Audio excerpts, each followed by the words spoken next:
Padma Vibhushan award వచ్చిందని తెలిసిన క్షణం నిజంగా ఏం మాట్లాడాలో ఎలా రియాక్ట్ అవ్వాలో తెలియని పరిస్థితి.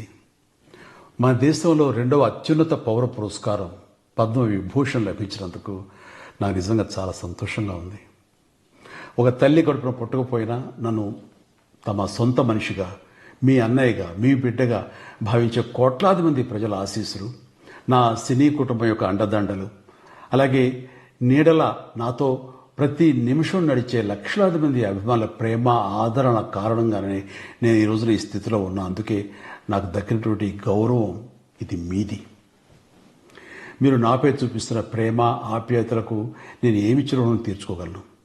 నా 45 ఏళ్ల సినీ ప్రస్థానంలో వెండితెరపై వైవిధ్యమైన పాత్రల ద్వారా వినోదం పంచడానికి నా శక్తి మేరకు నేను ప్రయత్నిస్తూనే ఉన్నా. నిజ జీవితంలో కూడా నా చుట్టూ ఉన్న ఈ సమాజంలో అవసరమైనప్పుడు నాకు చేతనైన సాయం చేస్తూనే ఉన్నా. కానీ మీరు నాపై చూపిస్తున్న కొండంత అభిమానానికి నేను ప్రతిగా ఇస్తున్నది గోరంతే. ఈ నిజం నాకు ప్రతి క్షణం గుర్తుకొస్తూనే ఉంటుంది, నన్ను బాధ్యతగా ముందుకు నడిపిస్తుంటుంది. నన్ను ఈ ప్రతిష్టాత్మకమైనటువంటి పద్మవిభూషణ్ అవార్డుకి ఎంపిక చేసిన భారత ప్రభుత్వానికి, గౌరవ ప్రధాని శ్రీ నరేంద్ర మోడీ గారికి నా హృదయపూర్వక కృతజ్ఞతలు. జై హింద్.